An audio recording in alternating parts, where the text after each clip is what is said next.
The Galaxy S20 Ultra is gonna be a beast of a gaming device. Now here's why.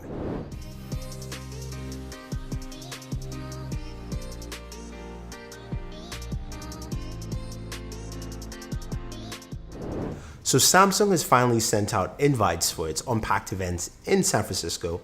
Of course, we'll be there. This, we presume, is for the Galaxy S20 line. Now you're wondering, why the S20 and not the S11? Because we had an S10 last year.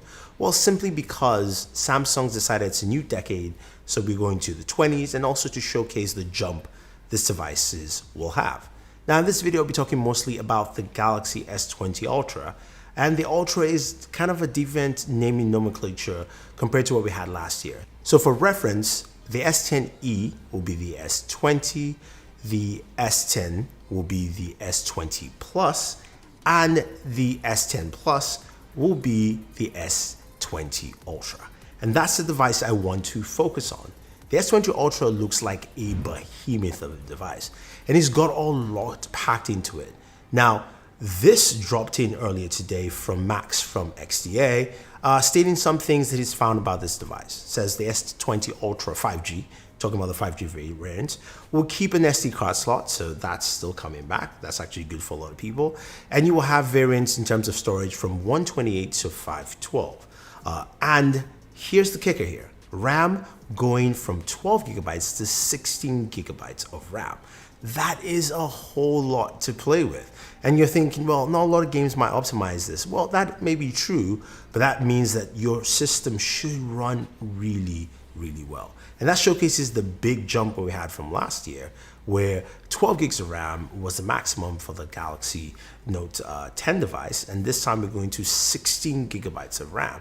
So you can do more with your gaming, and you can actually basically run a very smooth system.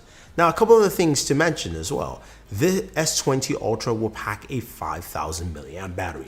That is the biggest size battery in a Galaxy S device we've ever had. And this will be coupled with the 45 watt charger. If you remember, we tested the charger, or the 45 watt charger last year, and we saw some really great results. And they're looking at 0 to 100% in 74 minutes. Now, might not be as fast as what Oppo has thrown out there, but this is still pretty good.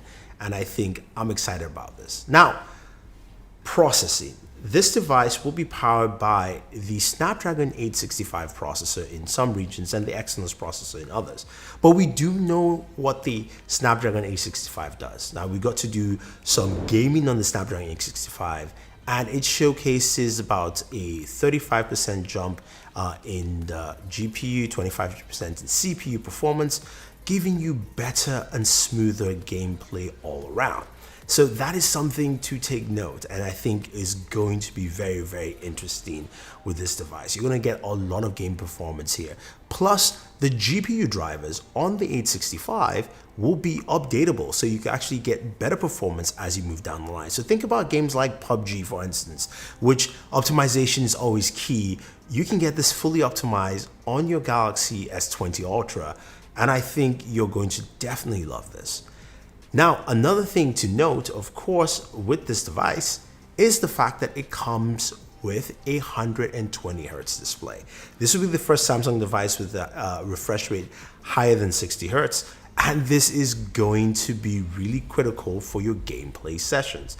Imagine how good, and remember how good the Galaxy S10 was last year. We did our gaming videos on there.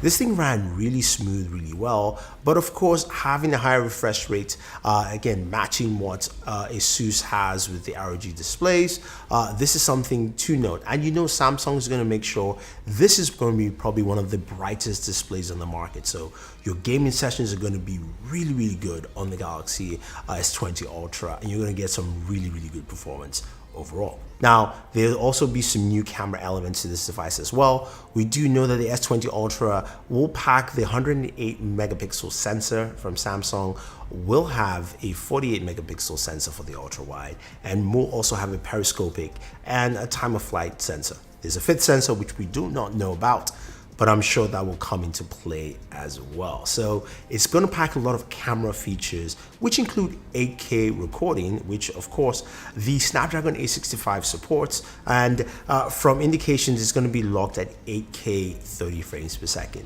There's going to be a director's mode. There are lots of new modes in the camera. I can't wait to try them out. I'm very excited to see what the Galaxy S20 Ultra brings to the table in terms of performance, gaming, battery life, heat temperatures, all that fun stuff. And I'll be at the event, of course, on the 11th to capture content for you guys. So let me know what games you'd like me to feature besides Call of Duty Mobile and, of course, PUBG.